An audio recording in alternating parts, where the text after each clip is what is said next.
सत श्री अकाल जी। पंजाबी खबरों के इस बुलेटिन में तुहाडा स्वागत है। मैं हरप्रीत सिंह गिल। आओ एक नज़र मारते हैं हुण तक दी खास सुर्खियां ते।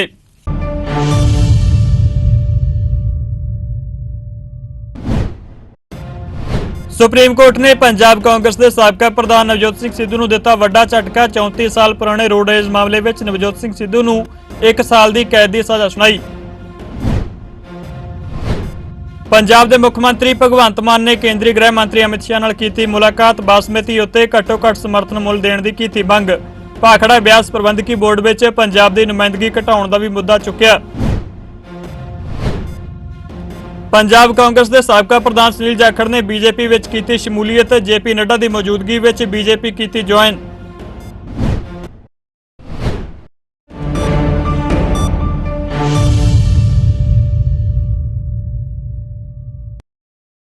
ते हुण खबरां विस्तार नाल। पंजाब कांग्रेस के साबका प्रधान नवजोत सिंह सिद्धू नूं सुप्रीम कोर्ट ने वड्डा झटका दिता है। अदालत ने 34 साल पुराने रोडरेज मामले में नवजोत सिंह सिद्धू नूं 1 साल कैद की सज़ा सुना दी है। अदालत वालों जुर्माने समेत नवजोत सिंह सिद्धू नूं यह सज़ा सुनाई गई है। यह मामला साल 1988 का है ते पीड़ित परिवार की रिव्यू पटीशन उत्ते अदालत वालों यह फैसला सुनाया गया। दस्सणयोग है कि 34 साल पहला पटियाला विच पार्किंग नूं लैके नवजोत सिंह सिद्धू और गुरनाम सिंह की लड़ाई हो गई सी। इस लड़ाई दौरान सिद्धू ने गुरनाम सिंह दे जोरदार मुक्का मार दिता, जिस तो बाद गुरनाम सिंह की मौत हो गई सी। उधर सिद्धू ने ट्वीट करदे कहा कि अदालत का फैसला सिर मथे। रिव्यू पटीशन सीगी जिहड़ी ऐसी रिव्यू पटीशन पाई सी कि जिहड़ा पहले पुराना फैसला किया गया है, जिस फैसले विच नवजोत सिंह सिद्धू नूं 1000 रुपया दे के जुर्माना दे के ते उहनूं छड्ड दिता गया सीगा। पर हुण असीं उस फैसले के बरखिलाफ रिव्यू पाई सी और रिव्यू तो बाद अज उहदा फैसला आया है और उस फैसले दे विच आया कि उहनूं 1 साल लई रिगरस इंप्रिजनमेंट जाना पएगा कि फौजदारी मुकदमे में सेंटेंस के विषय में पुनर्विचार हो। इस बार हुआ है। जाहिर है उच्चतम न्यायालय को लगा कि कई गलतियां हैं।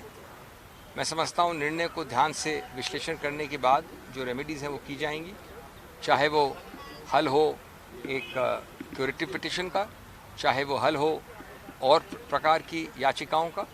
लेकिन इसमें कोई संदेह नहीं कि ये इतना पुराना मामला है जिसमें मामले सब स्पष्ट हो गए थे और स्थिर हो गए थे। उसमें वापस अगर ये सेंटेंस का मुद्दा खुला है तो अपवाद तो निश्चित होता है, लेकिन उच्चतम न्यायालय के निर्णय को ध्यान से विश्लेषण करना पड़ेगा। पंजाब लोक कांग्रेस के मुख बुलारे प्रितपाल सिंह बलीएवाल ने सुप्रीम कोर्ट वालों कांग्रेस के साबका प्रधान नवजोत सिंह सिद्धू नूं 1 साल कैद की सज़ा सुनाए जाने नूं लैके सिद्धू उत्ते तंज कसे। उन्हें कहा कि जो कर्म कीते ने भुगतने पैंदे ने ते अज पीड़ित परिवार नूं इंसाफ मिले।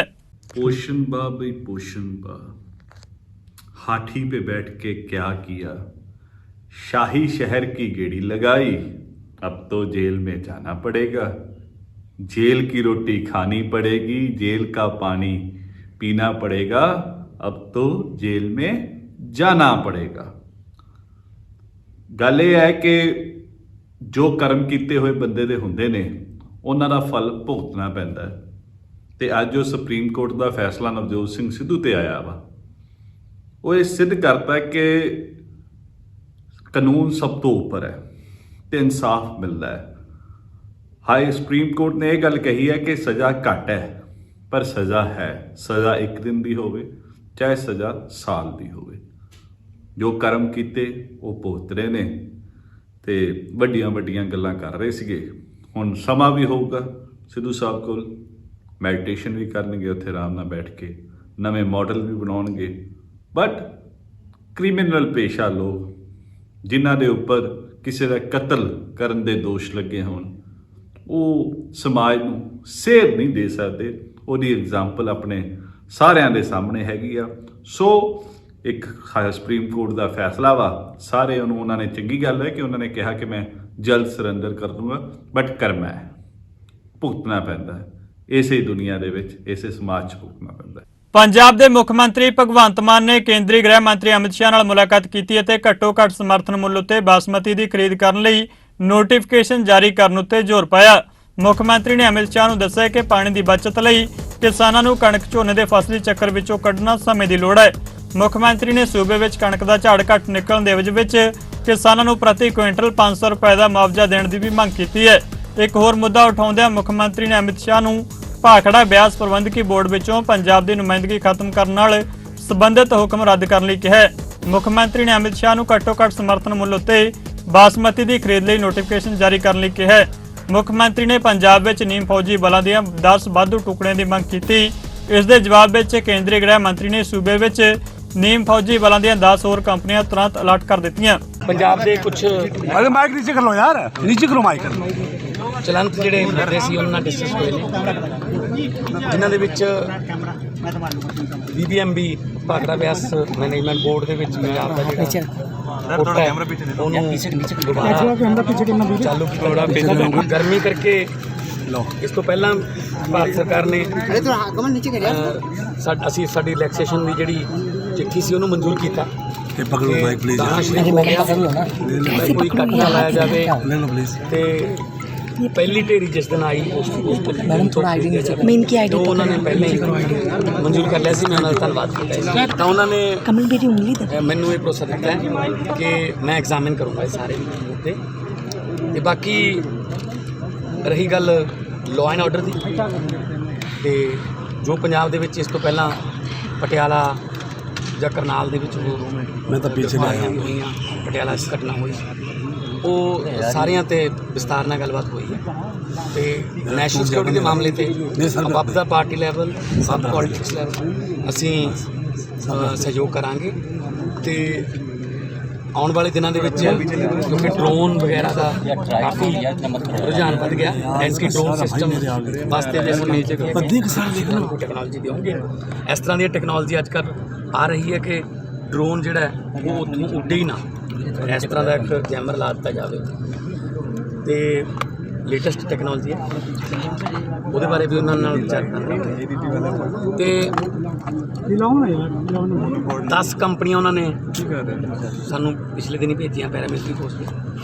ਕਿਉਂਕਿ ਪੰਜਾਬ ਦੇ ਵਿੱਚ ਜਿਸ ਤਰ੍ਹਾਂ ਦੀ ਇੰਟੈਲੀਜੈਂਸ ਦੀ ਰਿਪੋਰਟ ਆ ਰਹੀ ਹੈ ਕਿ ਕੁਛ ਨਫ਼ਰਤ ਦੇ ਬੀਜ ਬੀਜਣ ਦੀ ਕੋਸ਼ਿਸ਼ ਹੋ ਰਹੀ ਹੈ ਹਿਮਾਚਲ 'ਚ, ਅਸੀਂ ਮਿਲ ਕੇ ਸਾਰੇ ਕੰਮ ਕਰਾਂਗੇ। ਤੇ 10 ਕੰਪਨੀਆਂ ਉਹਨਾਂ ਨੇ ਅੱਜ ਸਾਨੂੰ ਕਿਹਾ ਫਿਰ ਕਿ ਅੱਜ ਸ਼ਾਮ ਤੱਕ ਅਸੀਂ ਤੁਹਾਨੂੰ 10 ਕੰਪਨੀਆਂ ਹੋਰ ਦੇ ਦਾਂਗੇ ਤਾਂ ਕਿ ਪੰਜਾਬ ਦਾ ਭਾਈਚਾਰਾ, ਪੰਜਾਬ ਦੀ ਸੋਸ਼ਲ ਬੌਂਡਿੰਗ, ਪੰਜਾਬ ਦੇ ਵਿੱਚ ਏਕਤਾ ਤੇ ਜਾਰੀ ਰਹੇ। ਸਿੱਖਿਆ ਵਿਭਾਗ ਵੱਲੋਂ ਪੰਜਾਬ ਦੇ ਸਰਕਾਰੀ ਸਕੂਲਾਂ ਦੇ 15 ਲੱਖ ਤੋਂ ਵੱਧ ਵਿਦਿਆਰਥੀਆਂ ਨੂੰ ਮੁਫਤ ਵਰਦੀਆਂ ਦੇਣ ਲਈ 92.95 ਕਰੋੜ ਰੁਪਏ ਜਾਰੀ ਕੀਤੇ ਗਏ ਨੇ। ਇਹ ਜਾਣਕਾਰੀ ਸਿੱਖਿਆ ਮੰਤਰੀ ਗੁਰਮੀਤ ਸਿੰਘ ਮੀਤਹੇਰ ਨੇ ਦਿੱਤੀ ਹੈ।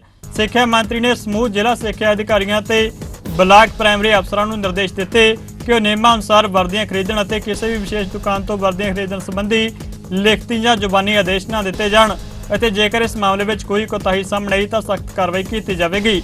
ਮੀਤਹੇਰ ਨੇ ਦੱਸਿਆ ਕਿ ਪਹਿਲੀ ਤੋਂ 8ਵੀਂ ਕਲਾਸ ਤੱਕ ਦੀਆਂ ਸਮੂਹ ਲੜਕੀਆਂ ਅਤੇ ਪਹਿਲੀ ਤੋਂ 8ਵੀਂ ਕਲਾਸ ਤੱਕ ਦੇ ਸਮੂਹ SC ST BPL ਲੜਕਿਆਂ ਨੂੰ ਮੁਫਤ ਵਰਦੀ ਮਿਲੇਗੀ, ਜਿਨ੍ਹਾਂ ਦੀ ਕੁੱਲ ਗਿਣਤੀ 15 ਲੱਖ ਦੇ ਕਰੀਬ ਹੈ ਅਤੇ ਪ੍ਰਤੀ ਵਿਦਿਆਰਥੀ 600 ਰੁਪਏ ਦੇ ਹਿਸਾਬ ਨਾਲ ਵਰਦੀਆਂ ਖਰੀਦਣ ਲਈ ਸਕੂਲ ਪ੍ਰਬੰਧਕ ਕਮੇਟੀਆਂ ਨੂੰ ਕੁੱਲ 92.95 ਕਰੋੜ ਰੁਪਏ ਜਾਰੀ ਕੀਤੇ ਗਏ ਨੇ।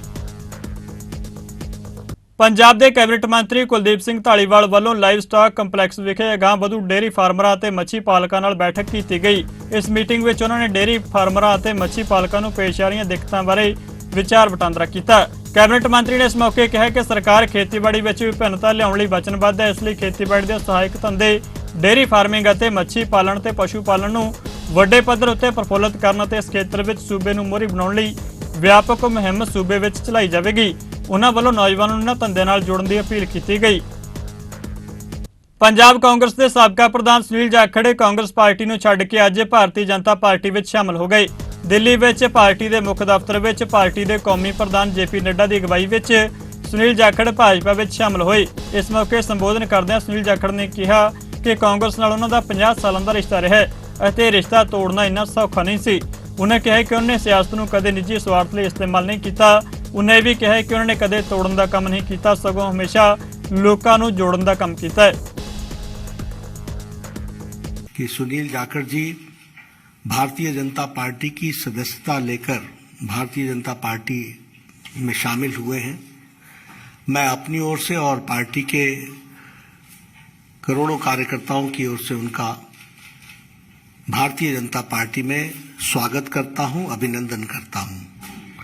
ये हम सब के लिए खुशी का विषय है कि सुनील जाखड़ जी, जो एक अनुभवी नेता और जिन्होंने लगभग 3.5 दशक राजनीति में एक अपना स्थान बनाया है, ऐसे व्यक्तित्व भारतीय जनता पार्टी में शामिल हुए हैं। आपने कई जिम्मेवारियां निभाई हैं। प्रदेश के कांग्रेस के एक समय अध्यक्ष भी रहे, एलओपी भी रहे, लोकसभा में भी रहे, विधानसभा में लंबे अरसे तक रहे और एक अपनी खास छवि पार्टी से अलग हट करके आपने स्थापित की। कोई आसान काम नहीं होता।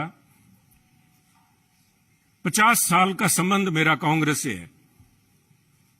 हमारी 3 पीढ़ियां कांग्रेस पार्टी में सन 1972 से लेकर आज 2022 तक हमने पार्टी को अपना परिवार समझ के अच्छे बुरे समय में साथ रहे हैं। और एक चीज जो मैं समझता हूं, जिसकी वजह से, जिस आत्मीयता से और जिस खुले दिल से बीजेपी के शीर्ष नेतृत्व ने और नड्डा साहब ने आज मिलने का मौका दिया, उसका सबसे बड़ा कारण था कि सुनील जाखड़ ने राजनीति को निजी स्वार्थ के लिए इस्तेमाल नहीं किया। सुनील जाखड़ ने कभी तोड़ने का काम नहीं किया। हमने सभी हमेशा कोशिश की है, शायद सफलता ना मिली हो, जोड़ने का काम किया है। और मैं एक ऐसे सूबे से संबंध रखता हूं, एक ऐसे प्रांत से आता हूं जो गुरुओं, संतों, पीर, पैगंबरों की धरती मानी जाती है। अगर राष्ट्रीयता की बात, जैसे नड्डा साहब ने बार बार जिस बात को एम्फेसाइज किया है, आज अगर जहां देश की जरूरत राष्ट्रीयता की भावना की है, वहां अगर राष्ट्रीयता कहीं से चालू होती है, जिसे कहते हैं उर्स्प्रुंग, द बेसिक जेनेसिस, राष्ट्रीयता वो तभी पैदा होती है जब समाज में राष्ट्रीयता की भावना हो, एकजुटता की भावना हो। और पंजाब का मूल मंत्र ये रहा है, गुरु साहब ने, गुरु नानक देव जी ने सर्व साझीवालता की बात कब की थी? आज भी उस पर पहरा देने के लिए पंजाबी उसी तरह तत्पर खड़े हैं। अगर सुनील जाखड़ ने आज एक परिवार से 50 साल का रिश्ता तोड़ने की नौबत आई तो कोई आधारभूत बातें थीं। ਸੁਨੀਲ ਜਾਖੜ ਵੱਲੋਂ ਕਾਂਗਰਸ ਪਾਰਟੀ ਨੂੰ ਅਲਵਿਦਾ ਕਹਿਣ ਤੋਂ ਬਾਅਦ ਕਾਂਗਰਸ ਦੇ ਸੰਸਦ ਮੈਂਬਰ ਗੁਰਜੀਤ ਸਿੰਘ ਔਜਲਾ ਨੇ ਕਿਹਾ ਕਿ ਪਾਰਟੀ ਸਭ ਤੋਂ ਵੱਡੀ ਹੁੰਦੀ ਹੈ ਤੇ ਉਸ ਨੂੰ ਕਿਸੇ ਦੇ ਆਉਣ ਜਾਣ ਨਾਲ ਬੇਸ਼ੱਕ ਫਰਕ ਨਹੀਂ ਪੈਂਦਾ, ਪਰ ਸੁਨੀਲ ਜਾਖੜ 50 ਸਾਲ ਤੋਂ ਪਾਰਟੀ ਨਾਲ ਜੁੜੇ ਹੋਏ ਸਨ ਅਤੇ ਅਜਿਹੇ ਵੱਡੇ ਲੀਡਰ ਦੇ ਜਾਣ ਨਾਲ ਥੋੜਾ ਬਹੁਤ ਪਾਰਟੀ ਨੂੰ ਫਰਕ ਪੈਂਦਾ ਹੈ। ਉਹਨੇ ਕਿਹਾ ਕਿ ਪਾਰਟੀ ਨੇ ਵੀ ਜਾਖੜ ਨੂੰ ਬਹੁਤ ਕੁਝ ਦਿੱਤਾ ਹੈ। ਕੁਦਰਤੀ ਗੱਲ ਹੈ, 50 ਸਾਲ ਦਾ ਜਿਹੜਾ ਰਿਸ਼ਤਾ ਸੀ ਉਹਨਾਂ ਦੇ ਬਜ਼ੁਰਗਾਂ ਤੋਂ ਚੱਲਿਆ ਆ ਰਿਹਾ ਸੀ ਔਰ ਉਹਨਾਂ ਨੇ ਪਾਰਟੀ ਨੇ ਵੀ ਉਹਨਾਂ ਨੂੰ ਬਹੁਤ ਮਾਣ ਦਿੱਤਾ ਤੇ ਉਹਨਾਂ ਵੀ ਚਲੋ ਕਾਫੀ ਕੰਮ ਜਿਹੜਾ ਪਾਰਟੀ ਵਾਸਤੇ ਕੀਤਾ। ਤੇ ਜਦੋਂ ਕੋਈ ਇਸ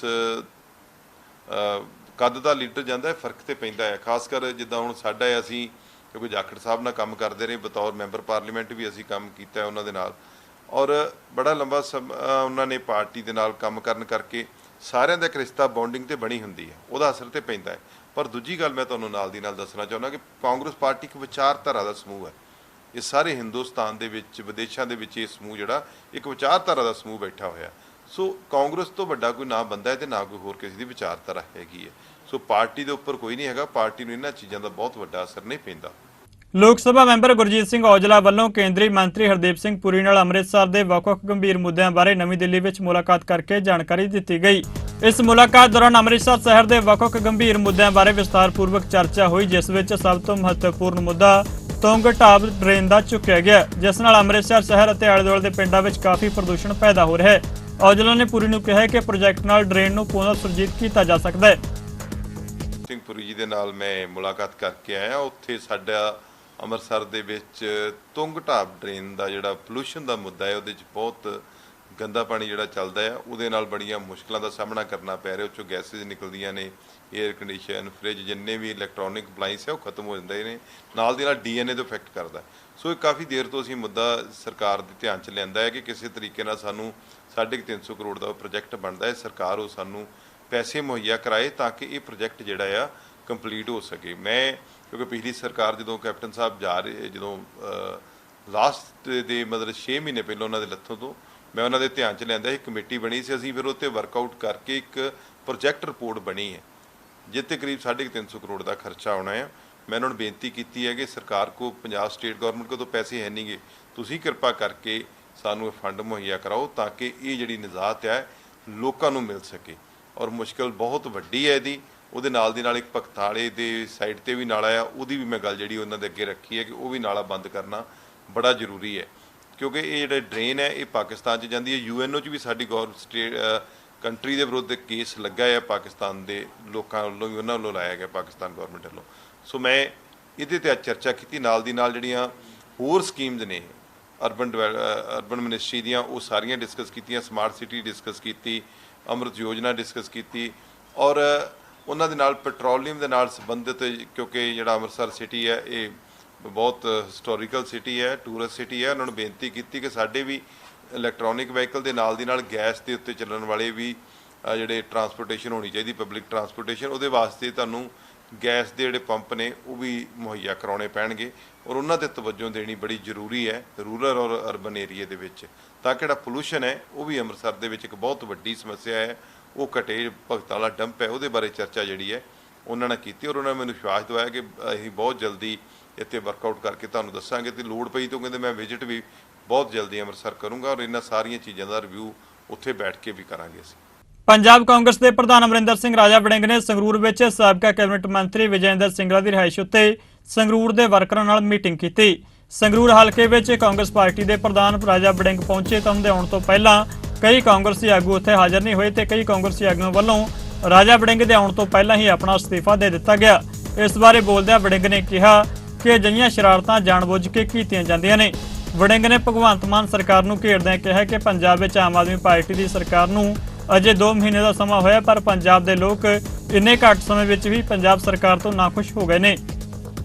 ਸੋ ਬੇਸਿਕਲੀ ਅੱਜ ਇੱਥੇ ਆਉਣ ਦਾ ਮਕਸਦ ਇਹੀ ਹੈ ਕਿ ਚੁਣਾਵ ਤੋਂ ਬਾਅਦ ਆਪਦੇ ਕਾਂਗਰਸ ਪਾਰਟੀ ਦੇ ਉਹਨਾਂ ਵਰਕਰ ਸਾਥੀਆਂ ਨੂੰ ਜਿਨ੍ਹਾਂ ਨੇ ਕਾਂਗਰਸ ਪਾਰਟੀ ਦਾ ਝੰਡਾ ਬੁਲੰਦ ਰੱਖਿਆ ਉਹਨਾਂ ਨਾਲ ਗੱਲਬਾਤ ਕਰਨੀ। ਮੌਜੂਦਾ ਸਰਕਾਰ ਨੂੰ ਛੋਟੀ ਵਿਰੋਧੀ ਪਾਰਟੀ ਹੋਣ ਦੇ ਨਾਤੇ ਕਿਵੇਂ ਦੇਖਦੇ ਹੋ?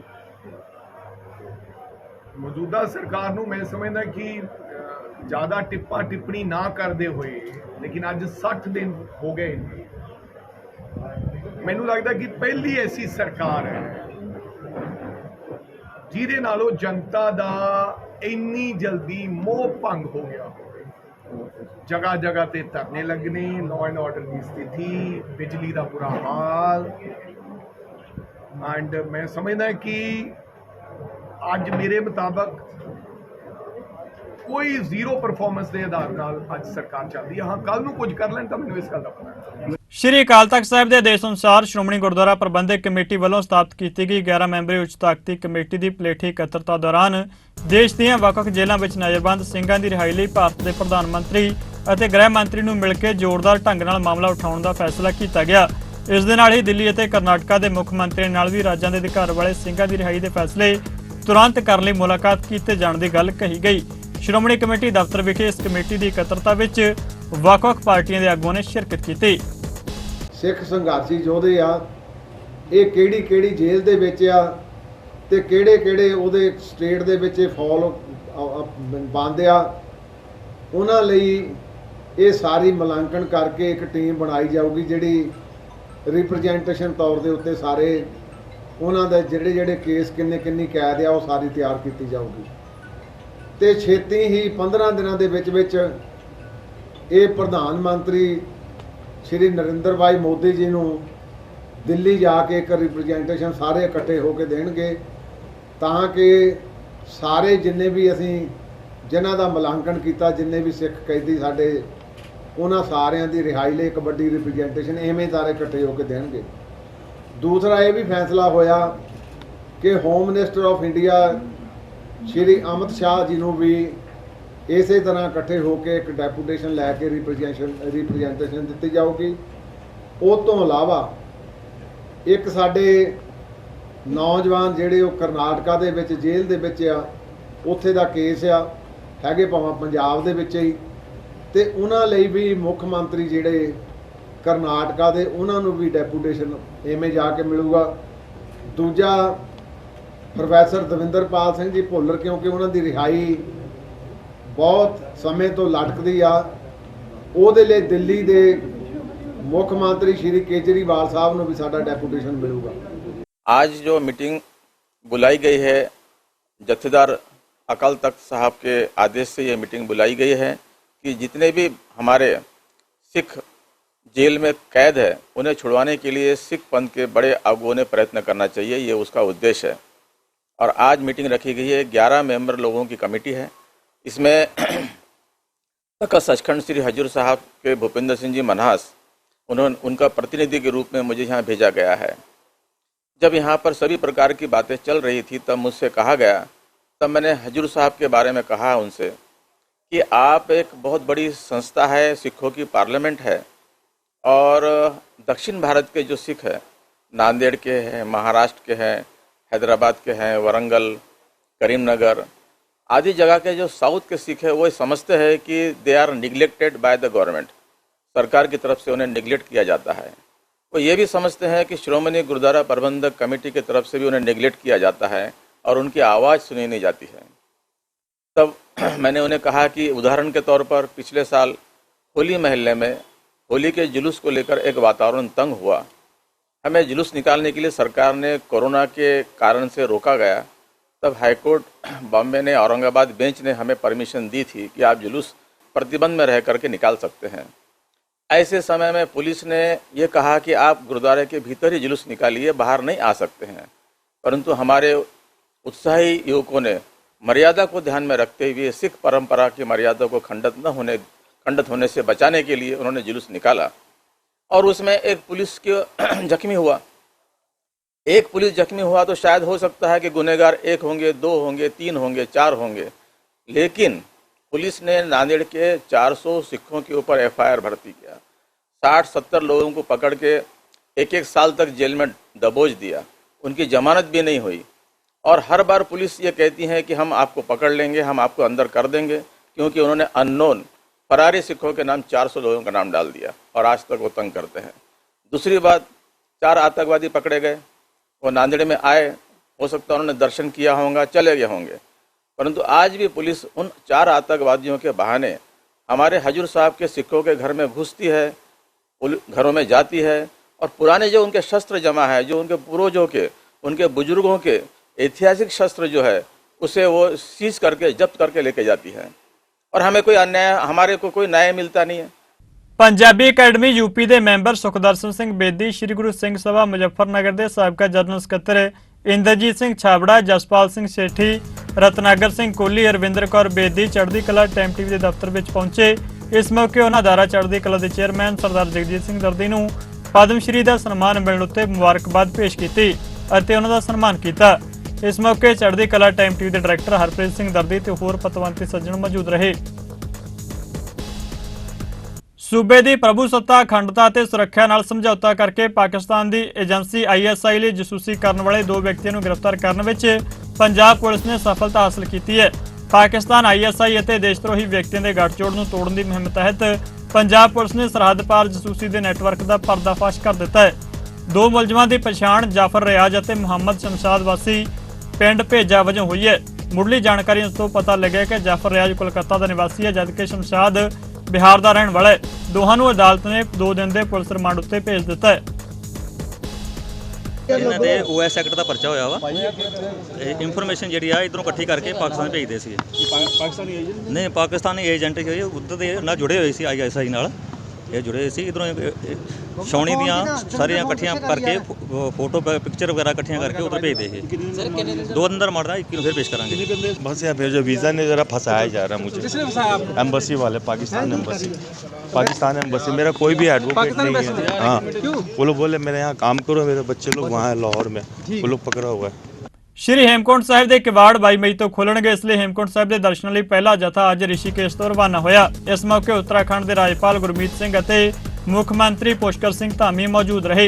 उन्होंने 5 प्यारों को सन्मानित किया। इस मौके पर गुरुद्वारा श्री हेमकुंट साहिब मैनेजमेंट ट्रस्ट के प्रधान जनक सिंह और मीत प्रधान नरेंद्रजीत सिंह बिंद्रा समेत होर पतवंते सज्जन मौजूद रहे। दस दे कि रोजाना 5000 के लगभग श्रद्धालु श्री हेमकुंट साहिब के दर्शन कर सकेंगे। ਅੰਮ੍ਰਿਤਸਰ ਵਿੱਚ ਅਮਨ ਕਾਨੂੰਨ ਦੀ ਹਾਲਤ ਵਿੱਚ ਪੈ ਰਹੇ ਵਿਗਾੜ ਨੂੰ ਲੈ ਕੇ ਅੰਮ੍ਰਿਤਸਰ ਦੀ ਬੀਜੇਪੀ ਦੇ ਵਫਦ ਨੇ ਪੁਲਿਸ ਕਮਿਸ਼ਨਰ ਅਰੁਣਪਾਲ ਸਿੰਘ ਨੂੰ ਮੰਗ ਪੱਤਰ ਦਿੱਤਾ, ਜਿਸ ਵਿੱਚ ਉਹਨਾਂ ਮੰਗ ਕੀਤੀ ਕਿ ਪੁਲਿਸ ਸ਼ਹਿਰ ਵਿੱਚ ਵੱਧ ਰਹੇ ਅਪਰਾਧ ਨੂੰ ਨੱਥ ਪਾਵੇ। ਇਸ ਉੱਤੇ ਪੁਲਿਸ ਕਮਿਸ਼ਨਰ ਨੇ ਕਿਹਾ ਕਿ ਪੰਜਾਬ ਪੁਲਿਸ ਆਪਣੀ ਡਿਊਟੀ ਤਨਦੇਹੀ ਨਾਲ ਨਿਭਾ ਰਹੀ ਹੈ। ਹਲਕਾ ਫਤਿਹਗੜ੍ਹ ਚੂੜੀਆਂ ਦੇ ਪਿੰਡ ਝੰਜੀਆਂ ਵਿਖੇ 18 ਸਾਲਾ ਨੌਜਵਾਨ ਵੱਲੋਂ ਕਥਿਤ ਤੌਰ ਉੱਤੇ ਫਾਹਾ ਲੈ ਕੇ ਖੁਦਕੁਸ਼ੀ ਕਰਨ ਦਾ ਮਾਮਲਾ ਸਾਹਮਣੇ ਆਇਆ, ਜਿਸ ਤੋਂ ਬਾਅਦ ਮ੍ਰਿਤਕ ਦੇ ਪਰਿਵਾਰ ਵਾਲੇ ਲਾਸ਼ ਦਾ ਅੰਤਿਮ ਸੰਸਕਾਰ ਕਰਨ ਲਈ ਜਾ ਰਹੇ ਸਨ ਤਾਂ ਮ੍ਰਿਤਕ ਲੜਕੇ ਦਾ ਨਾਨਕਾ ਪਰਿਵਾਰ ਪੁਲਿਸ ਸਮੇਤ ਮੌਕੇ ਉੱਤੇ ਪਹੁੰਚਿਆ ਅਤੇ ਅੰਤਿਮ ਸੰਸਕਾਰ ਰੋਕ ਦਿੱਤਾ। ਇਸ ਮੌਕੇ ਉੱਤੇ ਕਾਫੀ ਹੰਗਾਮਾ ਹੋਇਆ। ਪੁਲਿਸ ਪਾਰਟੀ ਵੱਲੋਂ ਲਾਸ਼ ਨੂੰ ਕਬਜ਼ੇ ਵਿੱਚ ਲੈ ਕੇ ਪੋਸਟਮਾਰਟਮ ਕਰਵਾਉਣ ਲਈ ਬਟਾਲਾ ਦੇ ਹਸਪਤਾਲ ਵਿੱਚ ਭੇਜ ਦਿੱਤਾ ਗਿਆ ਅਤੇ ਬਣਦੀ ਕਾਰਵਾਈ ਕਰਨ ਦੀ ਗੱਲ ਕਹੀ ਜਾ ਰਹੀ ਹੈ। ਜਲੰਧਰ ਫਗਵਾੜਾ ਮੇਨ ਹਾਈਵੇ ਉੱਤੇ ਸਥਿਤ ਹੇਡਨ ਪਾਰਕ ਵਿੱਚ ਬਣੇ ਲਾਹੌਰੀ ਗੇਟ ਰੈਸਟੋਰੈਂਟ ਵਿੱਚ ਖਾਣਾ ਖਾਣ ਵਾਲੇ ਲੋਕਾਂ ਨਾਲ ਸ਼ਾਕਾਹਾਰੀ ਭੋਜਨ ਪਰੋਸਣ ਦੇ ਨਾਮ ਉੱਤੇ ਧੋਖਾ ਕੀਤਾ ਜਾਂਦਾ ਹੈ, ਜਿਸ ਦਾ ਖੁਲਾਸਾ ਉਦੋਂ ਹੋਇਆ ਜਦੋਂ ਚੜ੍ਹਦੀ ਕਲਾ ਟਾਈਮ ਟੀਵੀ ਦੇ ਪੱਤਰਕਾਰ ਇਸ ਰੈਸਟੋਰੈਂਟ ਉੱਤੇ ਖਾਣਾ ਖਾਣ ਲਈ ਰੁਕੇ। ਉਹਨਾਂ ਨੇ ਰਿਸੈਪਸ਼ਨ ਉੱਤੇ ਮੌਜੂਦ ਕਰਮਚਾਰੀ ਨੂੰ ਸਪਸ਼ਟ ਤੌਰ ਉੱਤੇ ਸ਼ੁੱਧ ਸ਼ਾਕਾਹਾਰੀ ਭੋਜਨ ਪਰੋਸਣ ਲਈ ਆਰਡਰ ਦਿੱਤਾ। ਭੋਜਨ ਪਰੋਸ ਦਿੱਤਾ ਗਿਆ। ਖਾਣਾ ਖਾਣ ਸਮੇਂ ਉਹਨਾਂ ਦੇ ਮੂੰਹ ਵਿੱਚ ਕੁਝ ਸਖਤ ਹੱਡੀ ਵਰਗਾ ਪਦਾਰਥ ਆਇਆ। ਉਹਨਾਂ ਨੇ ਲਾਹੌਰੀ ਗੇਟ ਰੈਸਟੋਰੈਂਟ ਦੇ ਕਰਮਚਾਰੀ ਨੂੰ ਬੁਲਾ ਕੇ ਕਿਹਾ ਤਾਂ ਉਸਨੇ ਕਹਿ ਕੇ ਗੱਲ ਟਾਲ ਦਿੱਤੀ ਕਿ ਇਹ ਦਾਲਚੀਨੀ ਦਾ ਟੁਕੜਾ ਹੈ, ਪਰ ਹੱਦ ਤਾਂ ਉਦੋਂ ਹੋਈ ਜਦੋਂ ਦੂਜੀ ਵਾਰ ਵੀ ਇਹੋ ਜਿਹਾ ਹੱਡੀ ਵਰਗਾ ਪਦਾਰਥ ਨਿਕਲਿਆ। ਇਸ ਮੌਕੇ ਦੁਬਾਰਾ ਉਹਨਾਂ ਨੇ ਲਾਹੌਰੀ ਗੇਟ ਦੇ ਕਰਮਚਾਰੀ ਨੂੰ ਪੁੱਛਿਆ ਤਾਂ ਉਸਨੇ ਇਹ ਗੱਲ ਮੰਨ ਲਈ ਕਿ ਇਹ ਹੱਡੀ ਦਾ ਟੁਕੜਾ ਹੈ, ਜੋ ਬਿਰਿਆਨੀ ਬਣਾਉਣ ਸਮੇਂ ਉਸ ਵਿੱਚ ਆ ਗਿਆ ਹੋ ਸਕਦਾ ਹੈ। ਇਸ ਉੱਤੇ ਪੱਤਰਕਾਰ ਨੂੰ ਝਟਕਾ ਲੱਗਿਆ ਕਿਉਂਕਿ ਉਹ ਸ਼ੁੱਧ ਸ਼ਾਕਾਹਾਰੀ ਭੋਜਨ ਹੀ ਖਾਂਦਾ ਸੀ। ਇਸ ਸਾਰੀ ਘਟਨਾ ਤੋਂ ਬਾਅਦ ਰੈਸਟੋਰੈਂਟ ਦੇ ਮੈਨੇਜਰ ਸ੍ਰੀ ਨੀਰਜ ਕੁਮਾਰ ਨਾਲ ਫੋਨ ਉੱਤੇ ਗੱਲ ਹੋਈ ਤਾਂ ਉਹਨਾਂ ਆਪਣੇ ਸਟਾਫ ਦੀ ਗਲਤੀ ਮੰਨਦੇ ਹੋਏ ਪੱਤਰਕਾਰ ਤੋਂ ਮੁਆਫੀ ਮੰਗੀ ਅਤੇ ਦੁਬਾਰਾ ਇਹ ਗਲਤੀ ਨਾ ਹੋਣ ਦਾ ਭਰੋਸਾ ਦਿੱਤਾ। ਇਸ ਮੌਕੇ ਚੜ੍ਹਦੀ ਕਲਾ ਟਾਈਮ ਟੀਵੀ ਦੇ ਪੱਤਰਕਾਰ ਵੱਲੋਂ ਲਾਹੌਰੀ ਗੇਟ ਰੈਸਟੋਰੈਂਟ ਦੀ ਰਸੋਈ ਦਾ ਨਿਰੀਖਣ ਕੀਤਾ ਗਿਆ ਅਤੇ ਦੇਖਿਆ ਕਿ ਸ਼ਾਕਾਹਾਰੀ ਅਤੇ ਮਾਸਾਹਾਰੀ ਭੋਜਨ ਤਿਆਰ ਕਰਨ ਲਈ ਕੋਈ ਖਾਸ ਅਲੱਗ-ਅਲੱਗ ਪ੍ਰਬੰਧ ਨਹੀਂ ਸੀ। ਫਰਿੱਜ ਅਤੇ ਮਸਾਲੇ ਆਦਿ ਸਾਰਾ ਇਕੱਠਾ ਹੀ ਵਰਤੋਂ ਵਿੱਚ ਲਿਆਂਦਾ ਜਾ ਰਿਹਾ ਸੀ। ਪੰਜਾਬੀ ਖਬਰਾਂ ਦੇ ਇਸ ਬੁਲੇਟਿਨ ਵਿੱਚ ਫਿਲਹਾਲ ਇੰਨਾ ਹੀ। ਜਾਂਦੇ ਨਜ਼ਰ ਮਾਰਦੇ ਹਾਂ ਮੌਸਮ ਦੇ ਹਾਲ ਉੱਤੇ। ਤੁਸੀਂ ਬਣੇ ਰਹੋ ਚੜ੍ਹਦੀ ਕਲਾ ਟਾਈਮ ਟੀਵੀ ਦੇ ਨਾਲ। ਧੰਨਵਾਦ।